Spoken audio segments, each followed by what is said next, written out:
May the 22nd, and that's going to be at basically 12:50 British time. It's going to be 7:50 if you're on the East Coast of America, and 4:50 if you're on the West Coast. That is Friday. I'm not going crazy, right? Friday, Saturday. Saturday. I think, yeah. It's Saturday. It's Friday if you're in the US. It's barely Saturday if you're in Europe. Got it. That's right. It's heavily Saturday for me. Friday night in our part of the world, Saturday night in Saturday morning in most of the rest of the world. I don't know. It's go on the PDXCon site. You'll Yeah, the PDXCon site. It's localized. Yeah, it'll have your time, and we will be talking about the announcements, the official announcement, including Sengoku 2 at that time. So yeah, but before that, we have another contemporary unit reveal. Can you tell that I've just had like almost no sleep this week? Yeah, yep. Same. It's like I'm not even. We're not even traveling this year. We don't even have that excuse. But it's like all of. It'd almost be easier if we were traveling. It almost would. Yeah. Because then you have the adrenaline of being in a new place. And, right. Yeah. You run on fumes for a couple of days and then just crash when you get home. Yep. Yeah. I'm also one of those lucky people who can sleep on a plane. So, like, I can just conk out if I'm flying. Like, if we're flying to Europe or whatever. At least you have the excuse that you've been busy. My insomnia's just been kicking my ass. I've had about 3 to 4 hours sleep since Sunday. I'm running on fumes. Well, yeah, humankind, sixth contemporary era culture, is the Indians, and yeah, we have an ashram too. Really interesting. Didn't all of us guess this one? I think that was on everybody's list. Yeah. Mm-hmm. It doesn't really make sense to do the modern or the modern world without India. No, it doesn't. Yeah. Peacekeepers is their unique unit. The ashram is their unique. They're calling them improvements or infrastructure now. Yep. I think they've changed the name a couple of times. Why is the ashram? Why is that particularly interesting to you, Loris?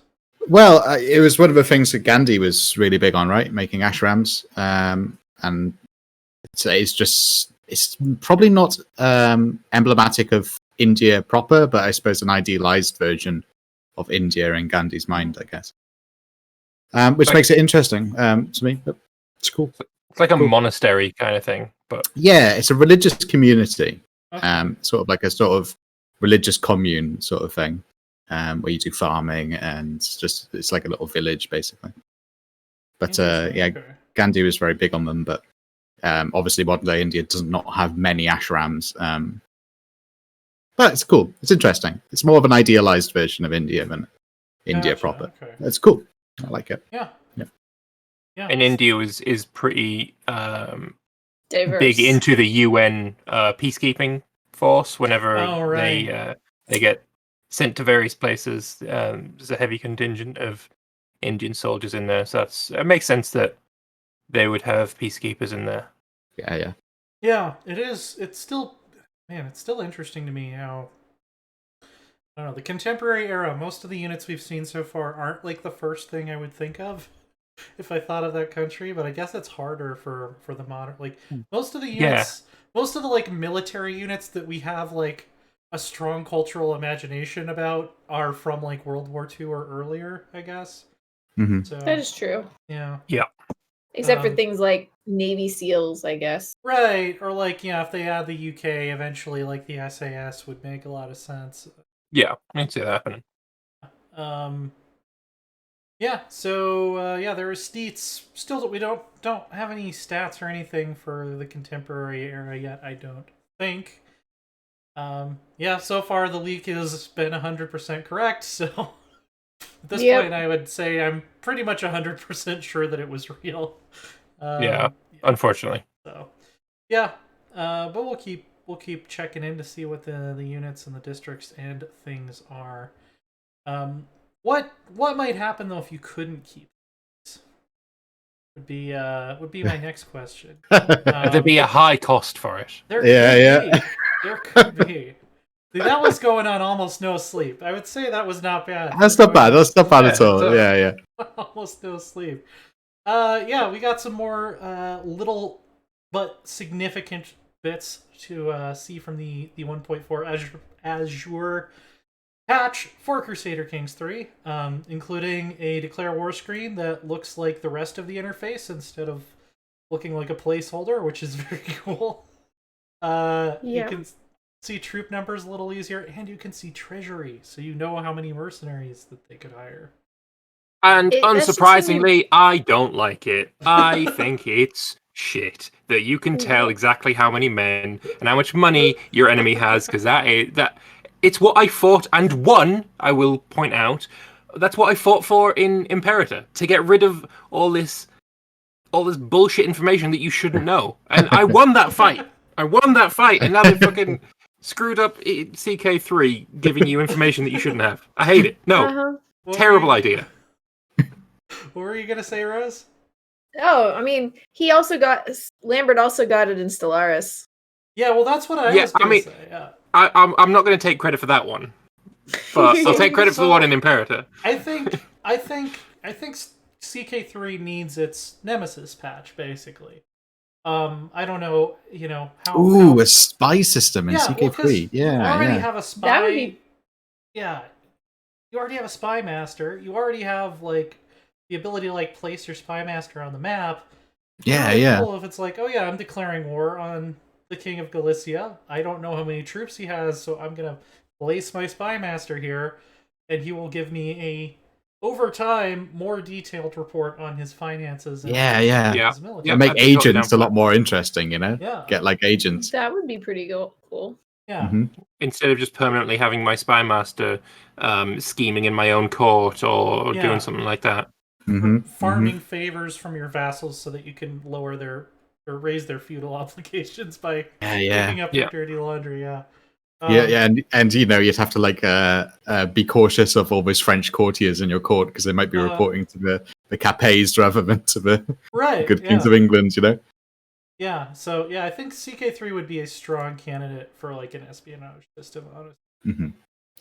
And that's something that would go across the map for all regions, which would make it a higher selling DLC, as long as it's, of course, made correctly.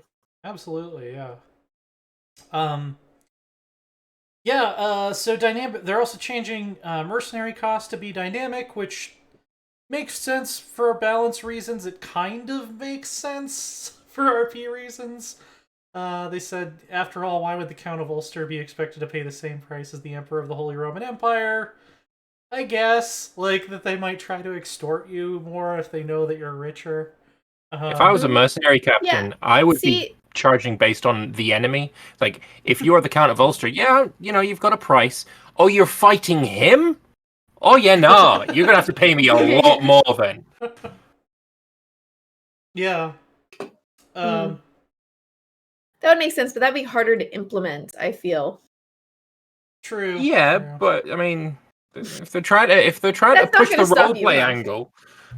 Yeah, I mean, I think it's mostly a balance change, but the RP justification they give for it it's okay. I will accept. I'll accept that explanation.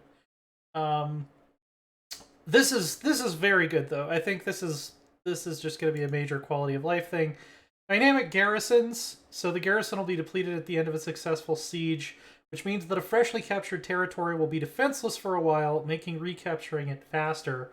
This is something that annoys me all the time in EU4, even. Where it's I'll get there a day after they take one of my forts, and then I have to completely wait for the siege thing to tick down again. Yes. And that is... Yeah. If they captured the fort yesterday, they probably didn't have a lot of time to, set up defenses and stuff, so... I have opinions here too, funnily enough. Of course you do. Lambert has Of course you do. Hang on, we have someone get the news, the national news on the phone. Lambert has opinions. All right, go for it. I don't think that garrisons should refill over time. I think you should have to give up a part of your force to put them in the fort as a garrison, as so many historical wars when it's like you take a town, you place a garrison, and then the more places you take, the weaker your army is because your men, funnily enough, kind of busy holding the land that you've just taken. I think it'd be a lot more dynamic warfare. I get that. And I would support that for like EU or Imperator, because those games are very centered around, your battles and your wars and stuff. Crusader Kings has battles and wars, but they're an extension of playing with the characters. And I feel like that would just add too much extraness to what people don't want to focus on in that game. People don't play Crusader Kings to map paint. I guess it would make a lot of sense to have to do that when you're conquering, because it's a slowdown to the map painting. Because if you're in a foreign land and you're like taking it by force, it's not like you're going to be able to like immediately recruit a bunch of peasants to station a castle for you. If you're on the defense, if you're in your own lands, I think you should still get some trickle of garrison reinforcements. Maybe make it slower, like make it so if you want the garrison to refill right away, you've got to go, actually put people there. I'd say maybe the trickle can only start after a few months. So, like, if you want to take it and move on immediately, you move on immediately, but there's no one there. Literally no one left in that castle. Yeah, I also... complete tangent, but I really want them to add seasons to Crusader Kings. That was such a big part of medieval warfare, is like when the harvest comes in and stuff. I've been thinking about that a lot lately. Yeah, get like a harvest season and stuff. That'd be pretty cool. When you said it will take a while for it to start trickling in, I was like, you can have to, wait till the harvest to get reinforcements or something like that. It's almost harvesting season. You just want all the games to merge and have everything the same. Is what it sounds like. I want the good parts of all of the games. Yeah. Well, I agree. If one game is doing something better than the other, take it. I mean, look, they added characters to Imperator, or and Pops, in Stellaris and Imperator. I think Paradox does have some just like consistently good ideas that could apply to most of their games. True. It doesn't always happen positively. I mean, sometimes mana gets put from game to game, and I think we're done. Like, I don't know. When we see EU5, that'll be the determinant. But I think we can kind of proclaim mana to be dead at this point. Yes. Yeah, I think so. Yeah. I mean, Imperator got rid of it. CK has never really had it. Yeah. Sengoku 2, which we'll be taking a look at in a couple of days, does not have it. Shogun mana, Bushido, which didn't actually exist as a concept in the Sengoku period. You get to fold your sword like X number of times depending on how many Shogunate manas you got. And that just determines the width of the mountain that you can cut through. That's it, yeah. For bullets you can slice in half. Exactly. You heard it here first. There's terrain formation and terraforming using your super sexy katanas. That's You don't want to have the mountain above Tokyo. I can't remember the name of it. You need to get more Fuji? more steel Fuji. foldedness. That's it. Right. Fuji. I was trying to think of like Kiriyama or something like that. I don't know. I was going to say Pektu and just annoy every Korean watching. So, you just want to live dangerously, don't you? He does. The other small update is that they're basically going to make it, from what I understand, easier for additional factions to fire if you're already in a civil war, is kind of what it sounds like. I like that. Make the game harder. Their ability to synchronize their declarations. So yeah, I do like that too. Like I like fighting big civil wars. Because otherwise, it's just you run out of stuff to do. Yeah, and it only makes sense because as a player, you're waiting to pop your revolt, and you see that that there's another revolt going on. You're like, yes, this is the time. It would make sense that the AI would do that too. Yeah, it can get a little weird. Like back when Imperator had this, it would be a little weird if like there was a revolt in Britain, and then for some reason that caused there to also be like a revolt in Persia. Like, they wouldn't have had any way to communicate. But if it's like, your vassals, and like one of them is in a claimant faction, and one of them's in an independent faction, and they know each other, then that kind of makes sense that maybe they would revolt at the same time, even if they're not in the same faction. Having some kind of adjacency to like cultural and religious revolts would be good. Like if you're close to each other, revolt together. And then also, characters will be more inclined to join an independence faction if they own enough territory outside the de jure area of the primary title of their liege. That means even if you own all the de jure land, if it's not within your primary title, they'll be more likely to join an independence faction. I'd like to see how this actually plays out, but it could end up leading to cleaner borders, because it means independence revolts are more likely to happen. If you've conquered outside of France, they're not going to pop up in France. They're going to pop up around the edges of France. Which makes a lot more sense. Yeah. I mean, CK3 has a border gore problem right now. No two ways about it. Yeah, it does. I would like them to... What Paradox game has not had a border gore problem? True. I think CK3's, other than like AI-led Hearts of Iron 4 Peace conferences, though, I think CK3 probably has the worst border gore right now, and I wouldn't mind seeing them clean it up a little bit. Mm-hmm. Imperators massively fixed its border gore. They did, yeah. According to Ahmed Hamdi, Vicky 2 does not have a border gore problem. It does, wasn't the entire Victorian era just border gore? No. Prussia did a very good job of fixing that. True, yeah.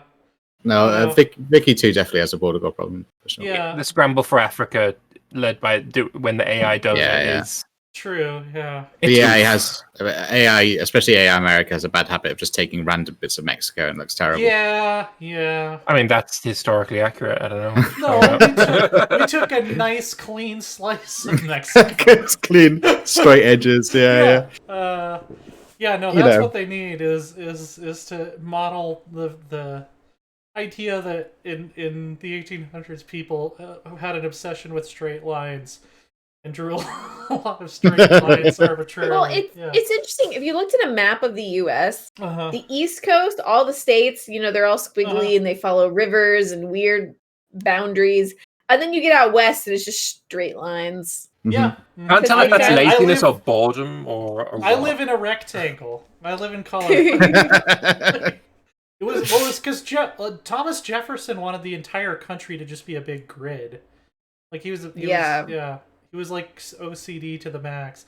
And there's still parts of the country that, like, if you look at them from an airplane, you can still see it's called the Jefferson grid, and it's these farms that are cut up into squares. Yeah, like they cut up big parts of the Midwest into a grid, and they're like, here's your farm, here's your farm, here's your farm.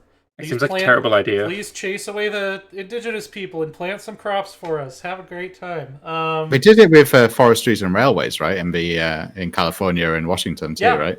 Yeah. So, like, you look on a Google Earth area of California and Washington, it's just like you could tell the areas that are being clean cut and the areas that are not, and it's just squares. Yeah, it's like the long 19th century was like the maximum era of trying to impose arbitrary order onto a very messy world. So, yeah. I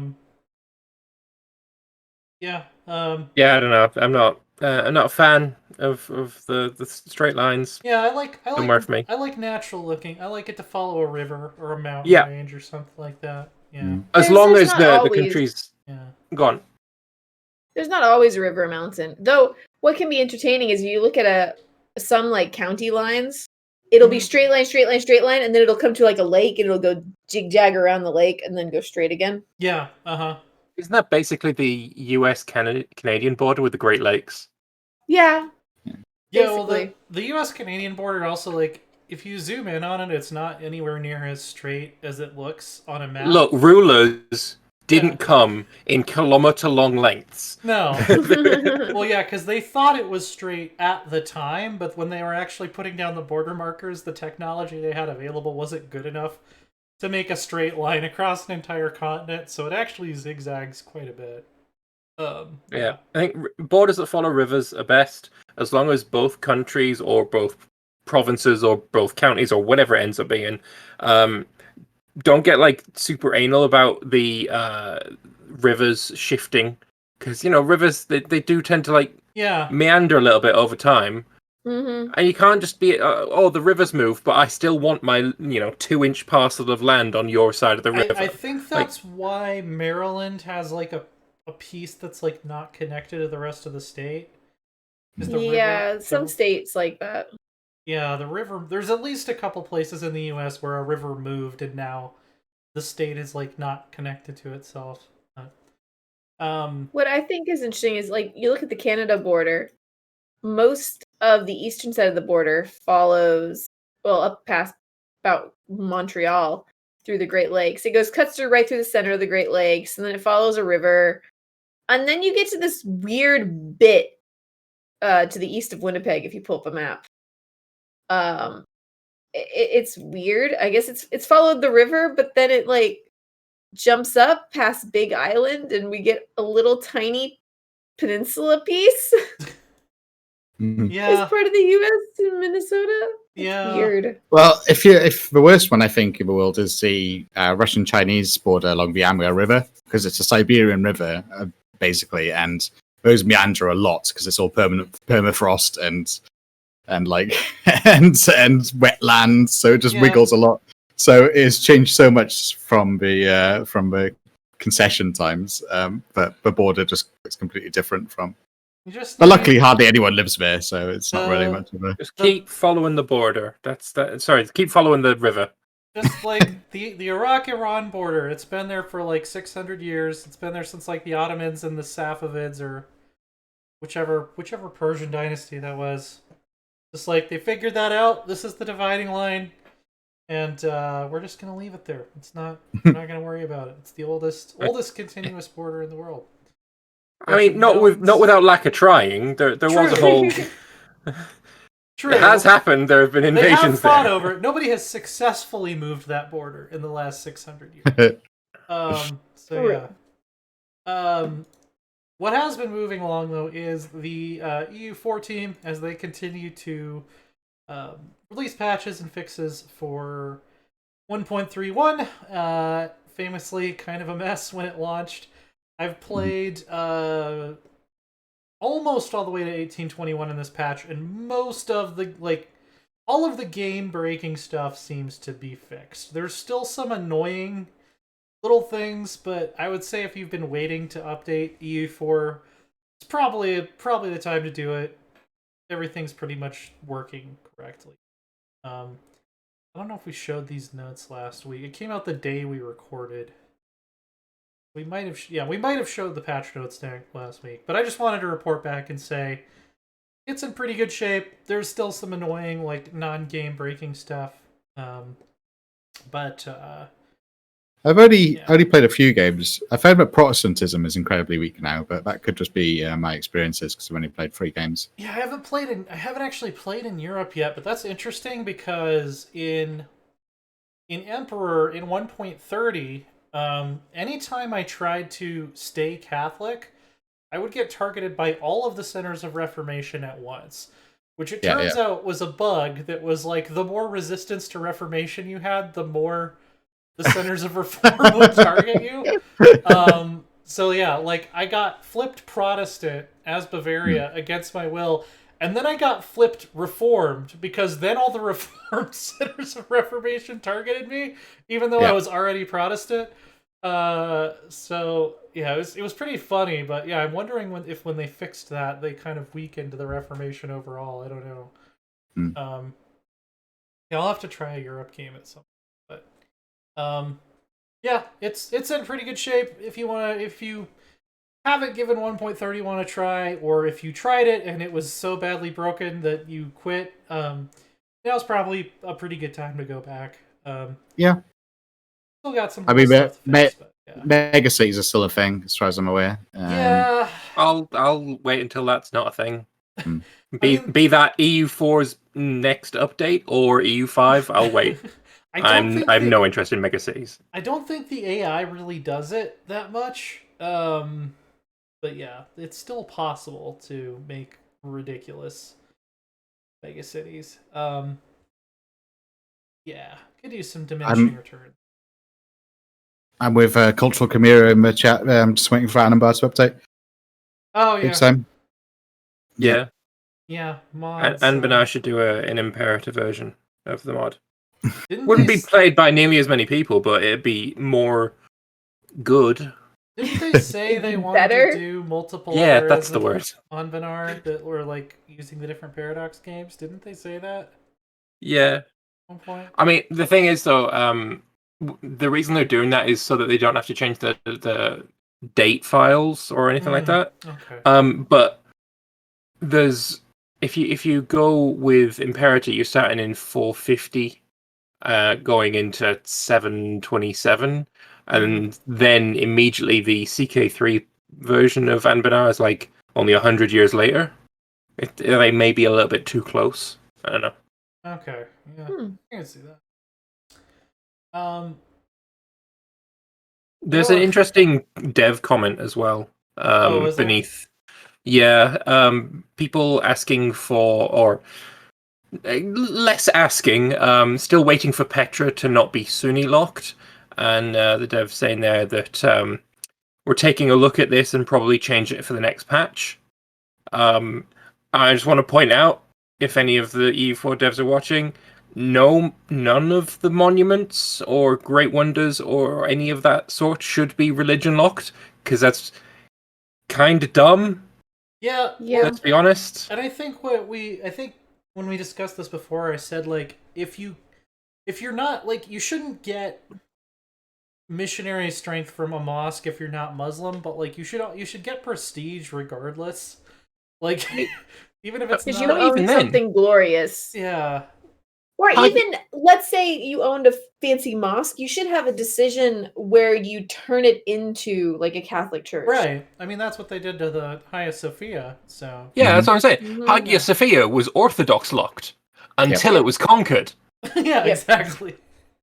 So aren't there several places in southern Spain that were built? Alhambra.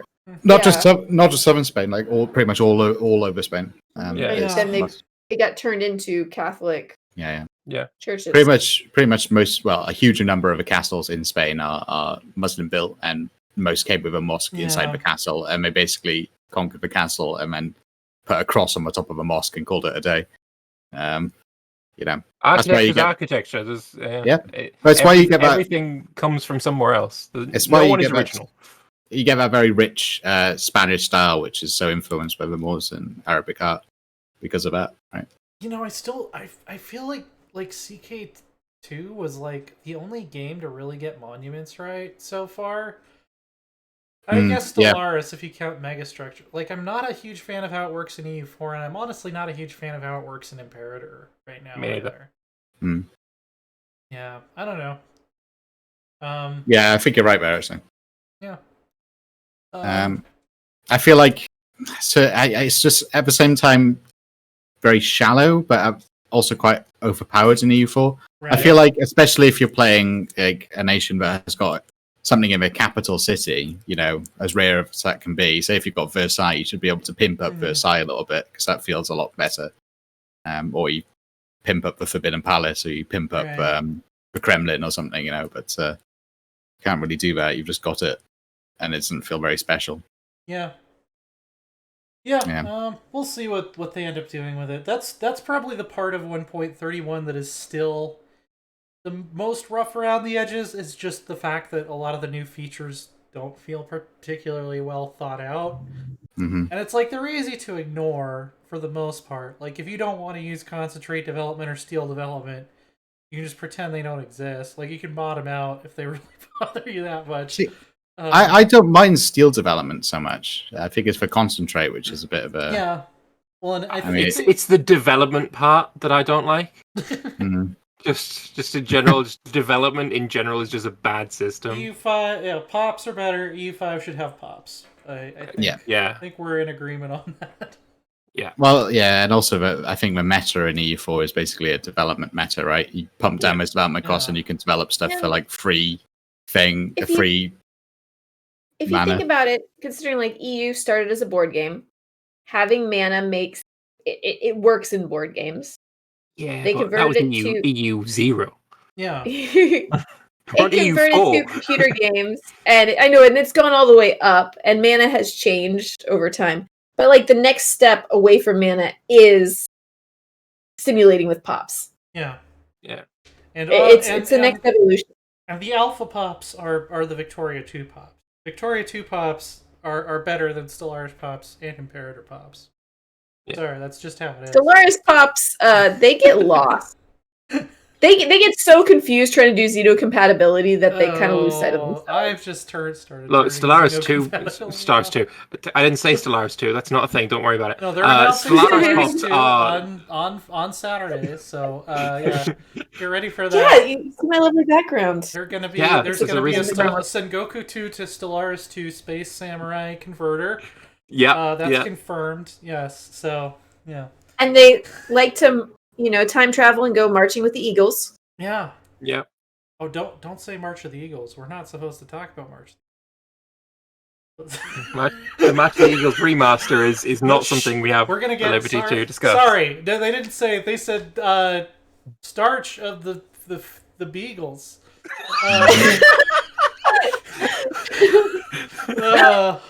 Oh my God! Cut the feed. No. Yeah, but Pop's good. Pop's great. Love Pops. Yes. I don't have a transition for this. Yeah. You know where we could use some Pops is in the Baltic states. I don't know. I mean, think of how would you do Pops in Hoi 4? I don't. That might. I don't know. I don't consider Hearts of Iron a grand strategy game. It's an RTS. Yeah, I mean, it would. I don't care. It doesn't need Pops. Hearts of Iron already. I think Hearts of Iron already models population pretty well for the type of game it is. In that you pass laws that take people out of your civilian economy and put them into the army. Like that's really what you're concerned with for the most part in this era. So I actually think Hearts of Iron 4 does a pretty good job of that already. But yeah, we gotta look at some more stuff for the Baltic states, the non-historical paths for the Baltic states. Estonia can into Scandinavia. Literally, they can form the Nordic Empire. Their focus being into Scandinavia is... I mean, there's a debate to be had whether Finland is part of Scandinavia geographically or not. That's a debate, right? You can have an opinion on either side, and you can have a point. Nobody is arguing that Estonia is part of Scandinavia. That's not a thing that anyone has ever argued with a straight face. I do think it's called the Nordic Empire, though, and I do think Estonia should be counted as a Nordic country. Oh, because that's also a debate, but because it's still not Scandinavia. Finland is a Nordic country, and Estonia has more in common with Finland than it does with Latvia and Lithuania, linguistically and historically at least. So yeah, I'd agree with that.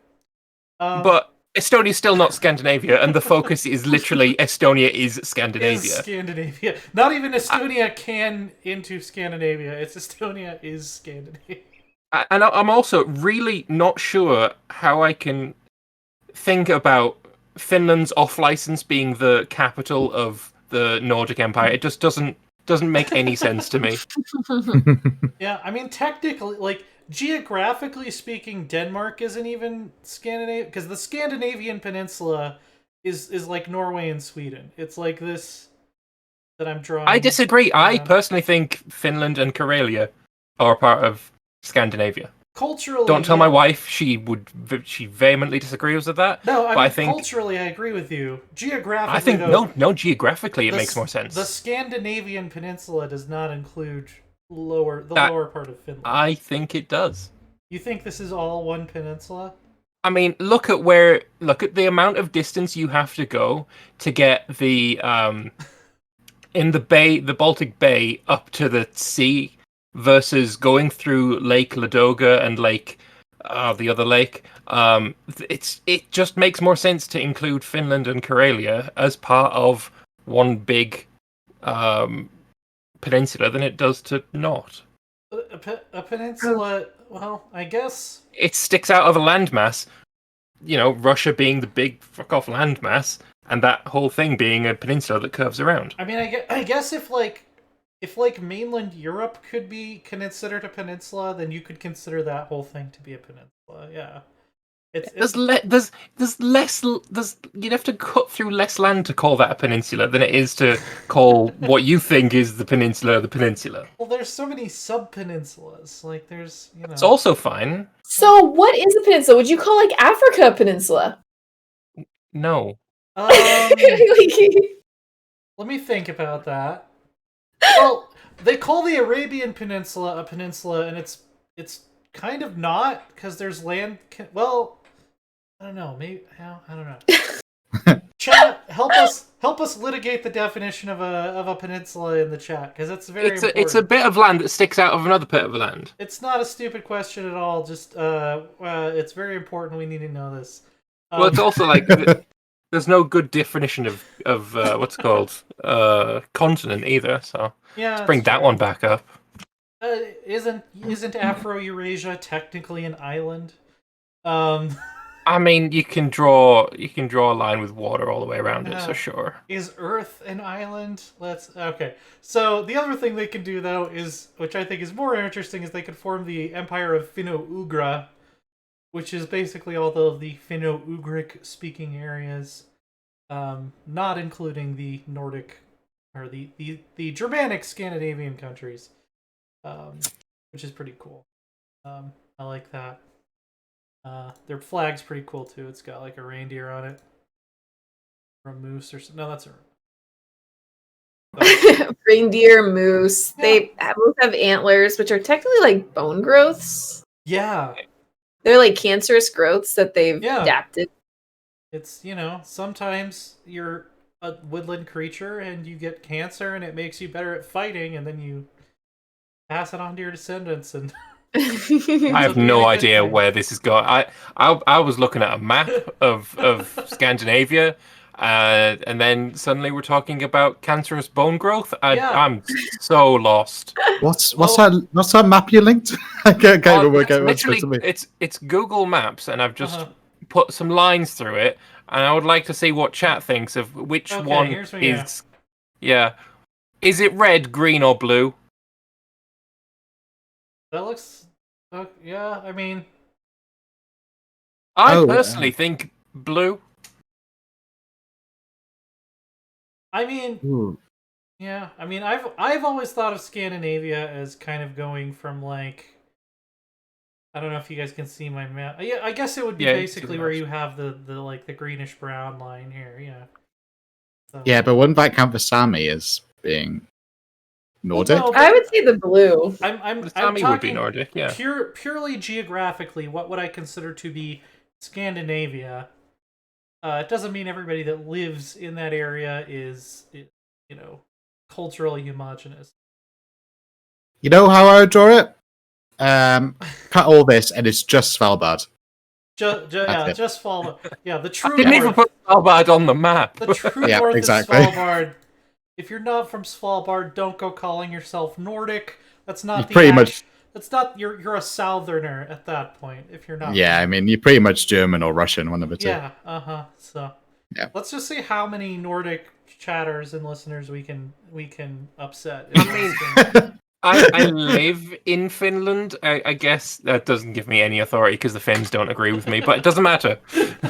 No, to annoy Nordics, you have to do a complicated dance where you have to name like Swedes and Danes like Norwegian or something, or Norwegian and Swedes Danish.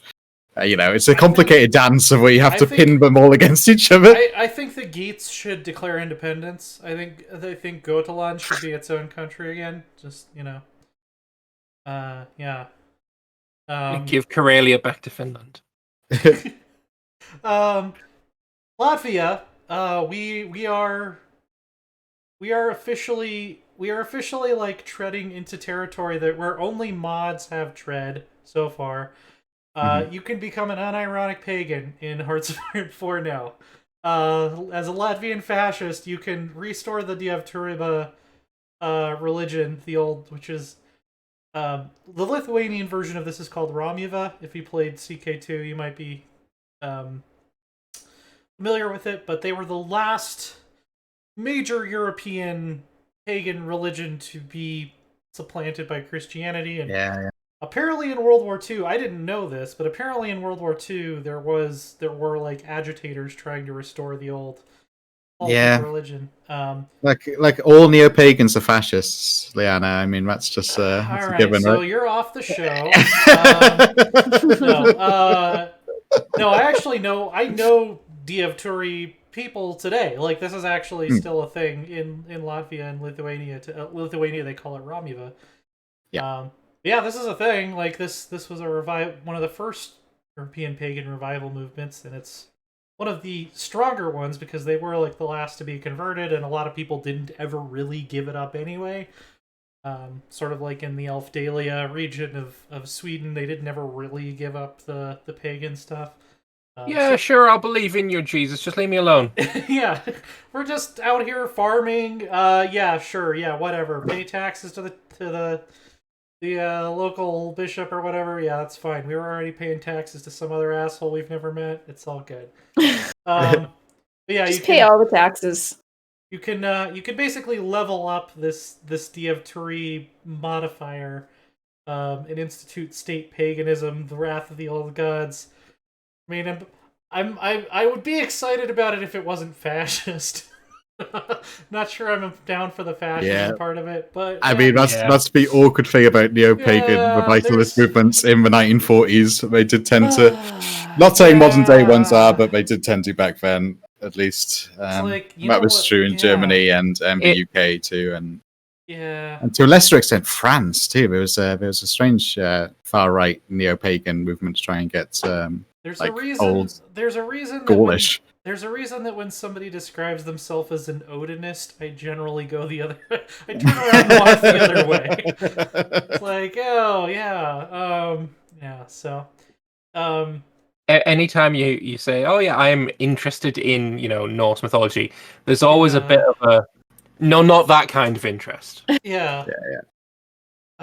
Which, I mean, yeah. If you read my work or you've ever watched my channel, you know my arguments against this. There was no concept of race in pre-Christian Europe. It's completely ridiculous to conflate those two things, but some people do. So, but yeah, you could actually have a pagan revolt pop up if you don't adopt it officially.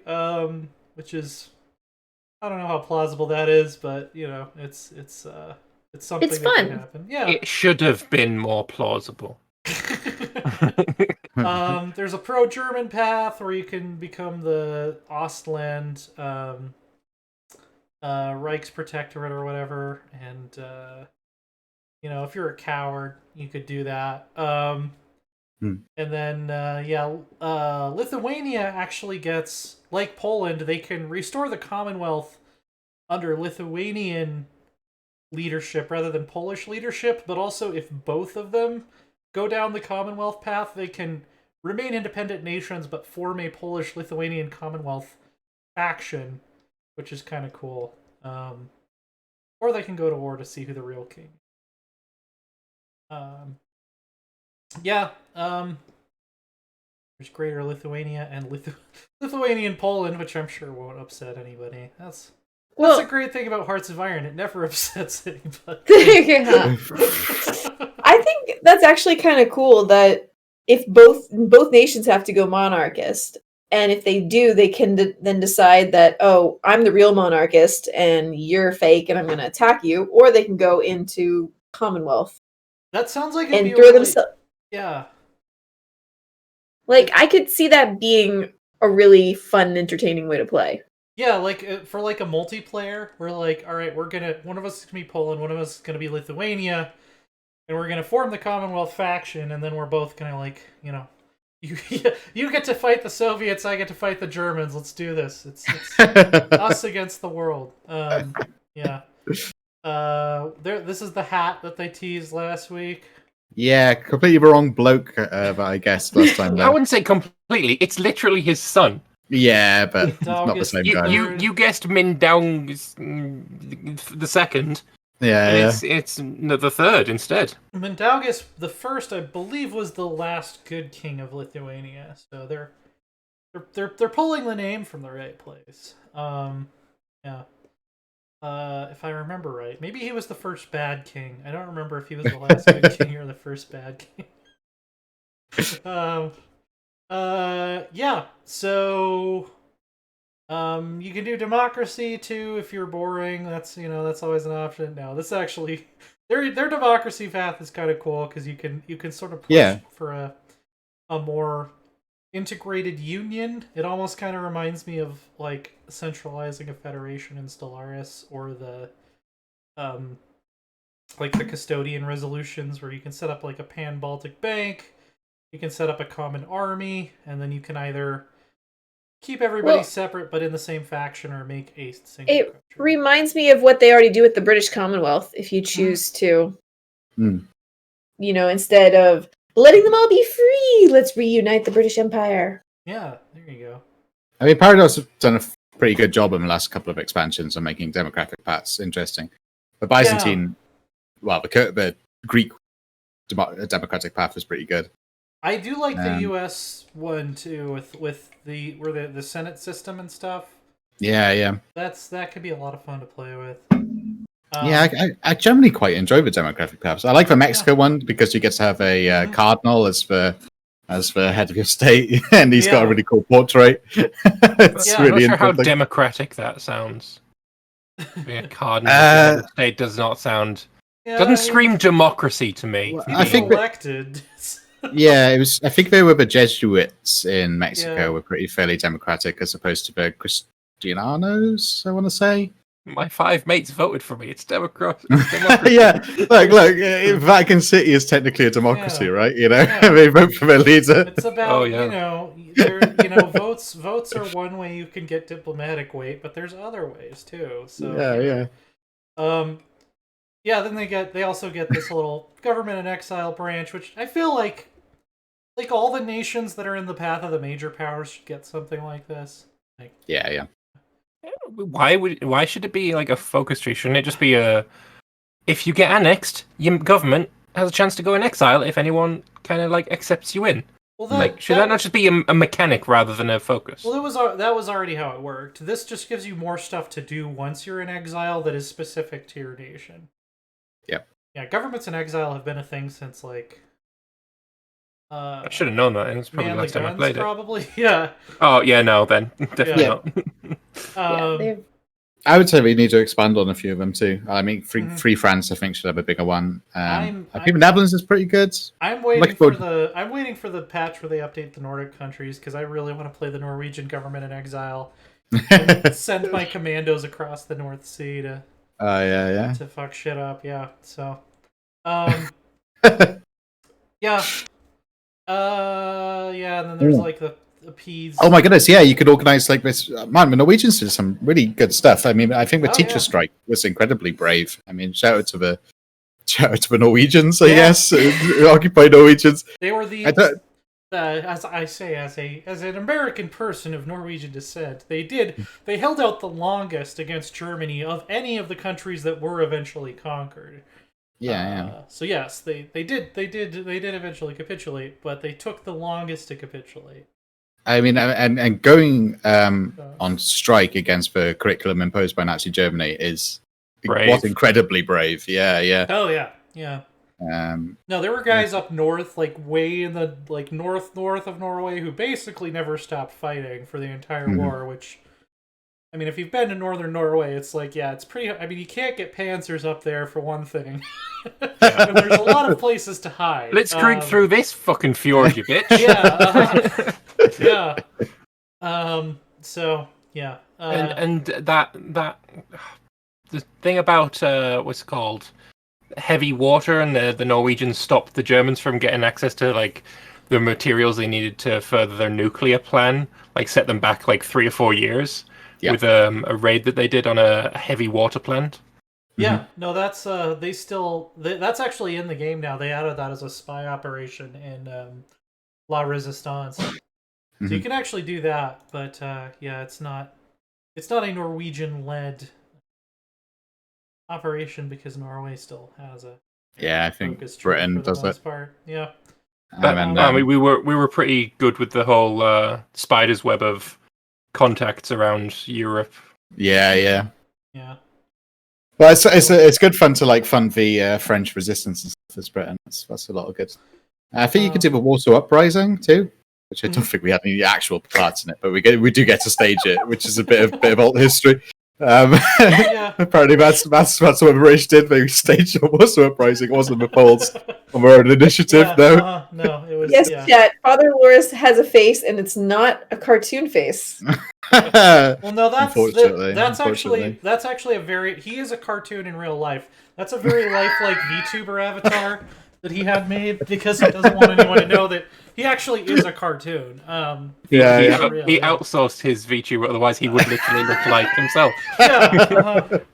Well, it's considered passe to make your own VTuber, I think. Yeah. The one other little thing I did want to talk about this week, though, is I got to try out Total War Warhammer 3. I'm not going to sound on here, but my video preview's up on IGN.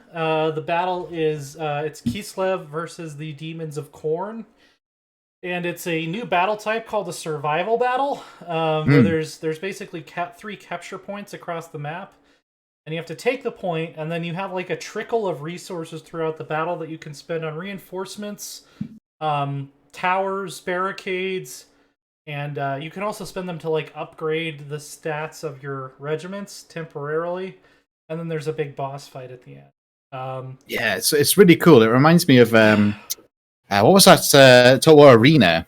It takes all the best aspects of that, I find, and seem to put it in. And they've mentioned that they're reworking sieges in Warhammer 3. Thank fuck for that. Yeah, so I'm hoping that a lot of this will make it into like the siege battles as well.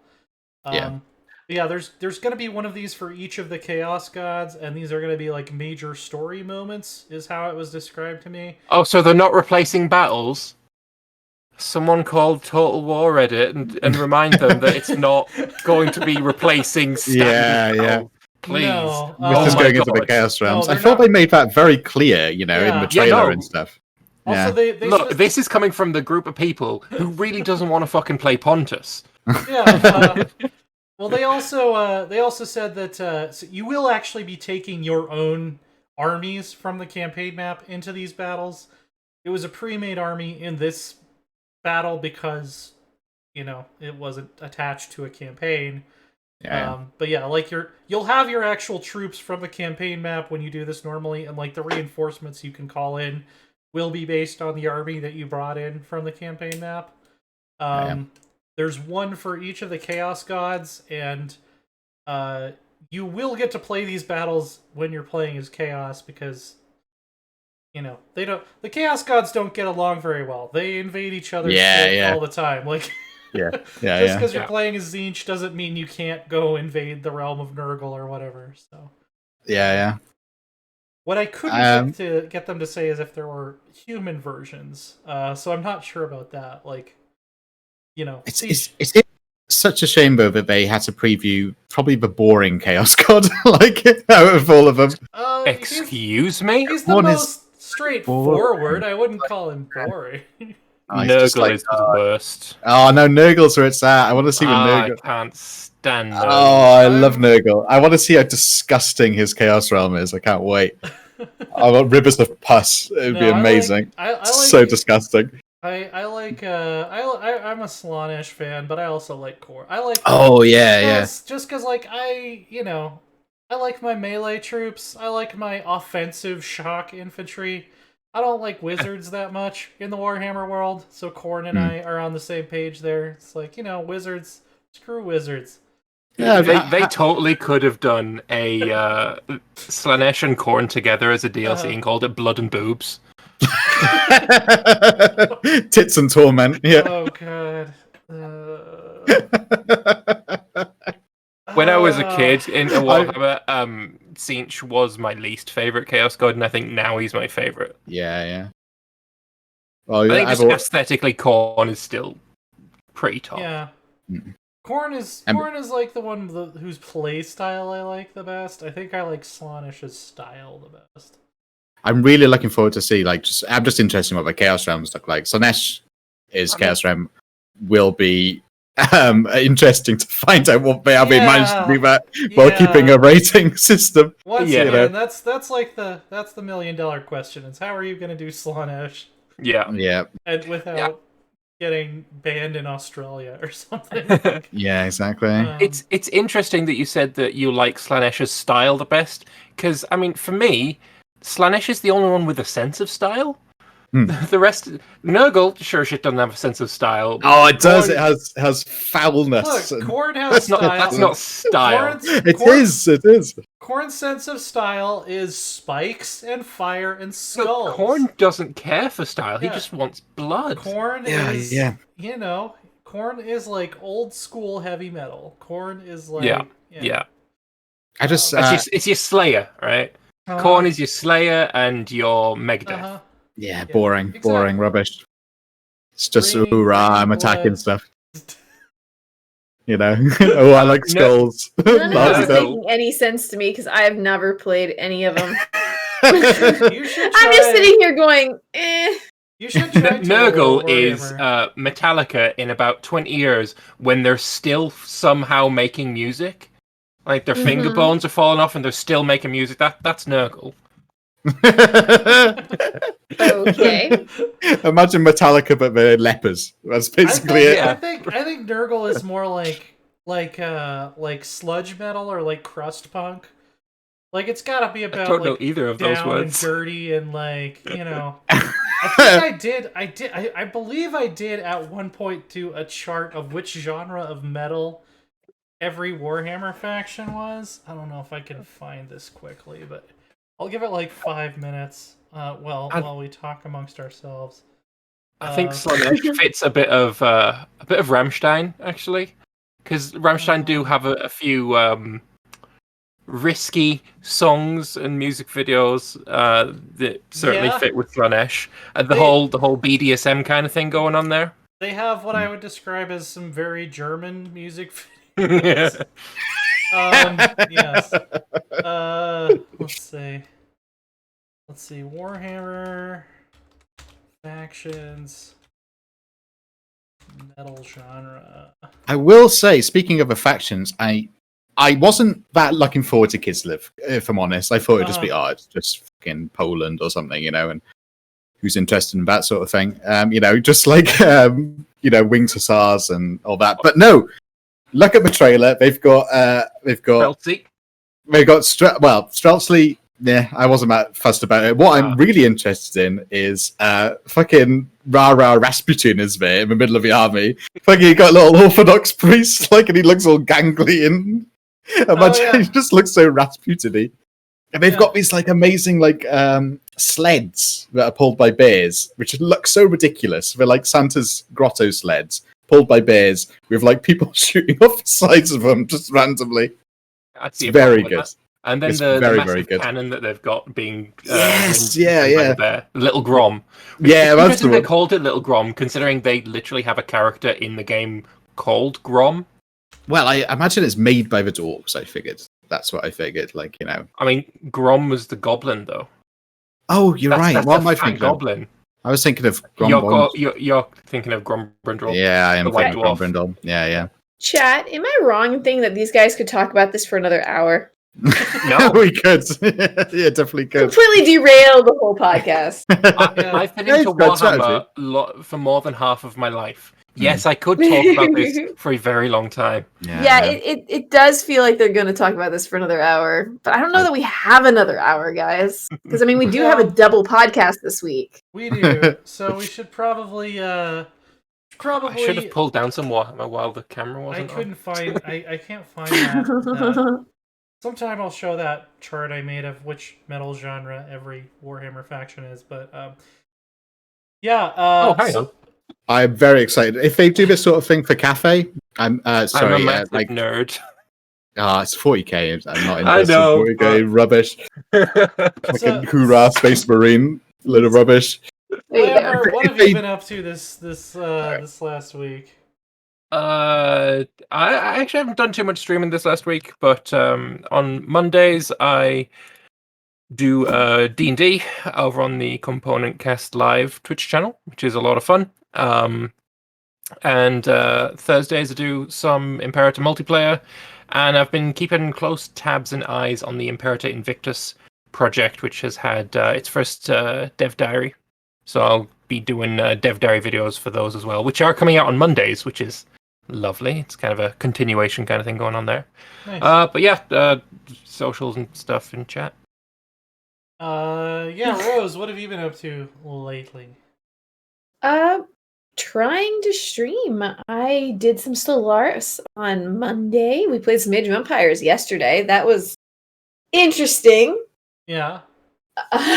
Age of Empires always is. Age of Empires 2, of course. Good old classic. Nice. And then I've got a very busy weekend. On Sunday, I'm in 2 Crusader Kings 3 events. Oh, wow.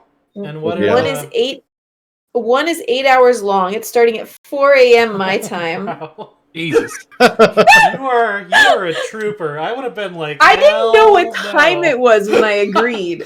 Like, so even if it started at a reasonable time, I would have been like, no, the weekend. I didn't know what the length was. They just told me the title and said, hey, are you interested? You got bait and switched into doing that. Oh yeah. Yep.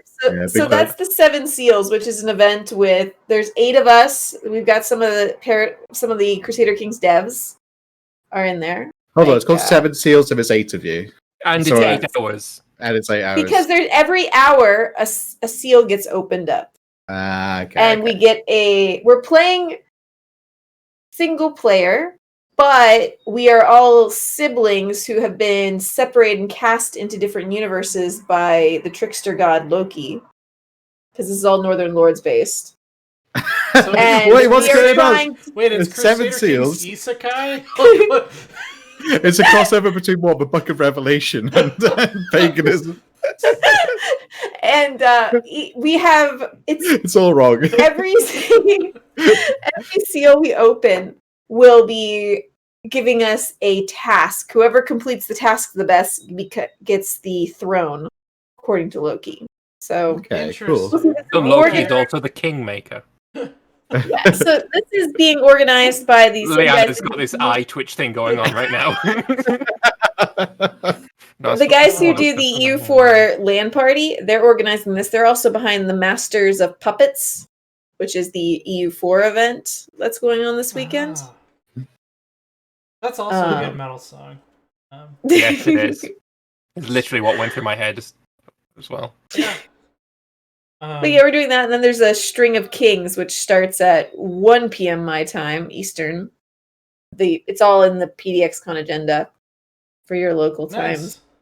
And that's basically a pass the torch when someone dies, I think. Oh, Those like a are relay fun. game. I love doing So. CK3. Maybe we should. Oh, that would be a fun thing to do sometime. Yeah. It would be. I'd be down for CK3 that. succession game, yeah. It's like I'm not so- everybody. It's easier to coordinate because everybody doesn't have to all be there at the same time. So Yeah. Yeah, and you do it in your own time, really. I've had several of those lined up. I even have a Discord just for organizing them. yeah. I've been pining with after. you. I've been pining after like the Dwarf Fortress release, so I can do a relay game on that. Yes. That's really good. Oh, that'd be great. I'm looking forward to that. Very I good. might try to court some people for a CK session game. See, the friends I play with, right? They're both very technically minded and stuff. So, you know, I'm hoping that they make a very nice functional fort, and then I'll hop in, right? And I'll spend all my resources building a bridge or a big hall. They'll create enough padding that you can't completely ruin the game in one generation. Exactly. But I'm looking forward to like pass it on to my friend, and they're just like, "What is this? You spent all our resources on this really nice dining hall. There's no, we've got no food left. Oh, We're just eating breadcrumbs on like elaborate furnishing. Well, So there's something to be said for having elaborate furnishing, I think. Exactly, yeah. And if Well, it would What be have like you been remote up eating to, without Father tables. Loris? Yeah. What has Father Loris been up to besides not building stairs? Well, I have been learning Adobe After Effects to try and get the stream to look a bit more aesthetically pleasing. It's a shame the intro didn't work because I don't know, pretty jazzy. And just doing some drawing in general. I got a little comic prepared just before ParadoxCon, so I'm going to be releasing that before ParadoxCon, hopefully. Apart from that, Nice. just preparing for that, and yeah, that's it. Yeah. Yeah, my whole week has basically been preparing for PDXCon 2. I've done hours and hours and hours of preparing for the podcast, doing interviews, all kinds of stuff. I am very, very, very excited, and I can't wait to get to talk about all the cool stuff with you cool people. I'll pull that tweet up once again. I have also been playing Mass Effect Legendary. That's what I've been doing when I do between interviews or when I do have free time. Just to remind you, it's going to be May the 22nd, which is it's actually Friday night in the US. It's gonna be early Saturday morning in most of the rest of the world. It's going to be just before 1 a.m. British time. It's going to be at 7:50 on the East Coast in the US or 4:50 on the West Coast. I'm doing that conversion right.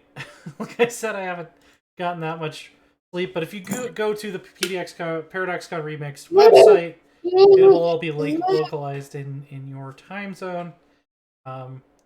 We've got big announcements to discuss.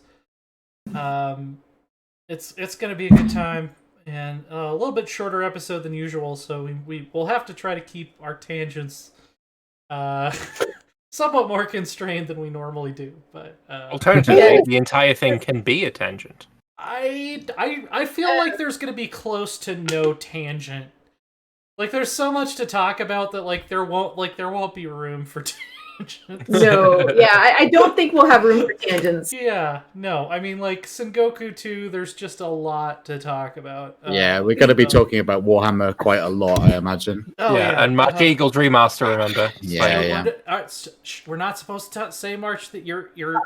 Oh, man, we're all screwed now. You said it again. Well, and this will be on the Paradox Interactive channel, not on ours. Yes. We'll be sure to post links, and we'll make sure everybody can find it. We should probably record it and do a rerun on our channel at some point as well. That would make sense. That would make a lot of sense. Well, it will get saved as a VOD on. It'll be saved on air. You heard that. Rosebud was telling y'all what's going to be announced on Friday. I think that translates to Vicky 3 when, right? Yeah. I saw her tweet. Clearly, Rosebud has broken embargo again. Yeah, again. This is not the first time. I mean, you only have 2 strikes. Yeah.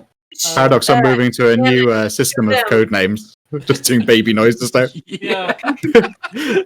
Work in the office is just chaotic. I don't know if it's goo goo gaga or something. Leanna, you should show them Rosebud's lovely. Let me switch back to the webcam here. Sorry, I need to get. Oh no. The tweet. The tweet. Here, I'm pasting it because he is not going after my mouse yet. Believe it or not, somehow. Except I can't hit enter. Hold on, maybe I can. Nope, it didn't. What? Why is it not? I don't know. I'll let someone else find it. What is it worth finding? The Rosebud Vicky 3 when yelling tweet. That's right. Go to Rose's Twitter. I think that's my profile. Yeah. What you doing? Here we go. I found it. Yeah, there we go. Yeah, there we go. The question on everybody's minds. Yeah. I need to go back and look see what how close everybody's prediction. I think I'm getting close to rolling over to where it's going to be closer to mine pretty soon. So. Is there a follow-up myth from when it's announced? We know it's all a myth. I've been saying that for years. Yeah, I mean, in 20, when was the last time we were allowed to go outside? 2019 or whatever it was. Basically, what I was told was something along the lines of they'll do it if someone at the studio ever feels like it's the right time. So, I don't know. I want, everybody wants to. Yeah, I think we're gonna wrap it up there for this week. Be sure to check out the stream on Saturday. We're gonna be talking about Sengoku 2. And the Friday if you're in the US. And the Polaris Galaxy Command 2 as well, remember? The Gettysburg Armored Warfare 2 Cities Skylines Converter. Salem are crafting MMO2. That one's amazing.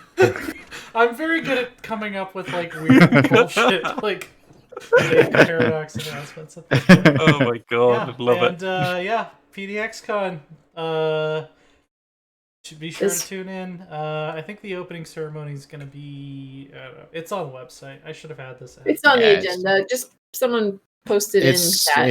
It'll be in your time zone at a time that is in your time zone. It's in the after. I think it's around 5:00 sweet time. So it's the whole thing starts at 1:30 a.m. Eastern time.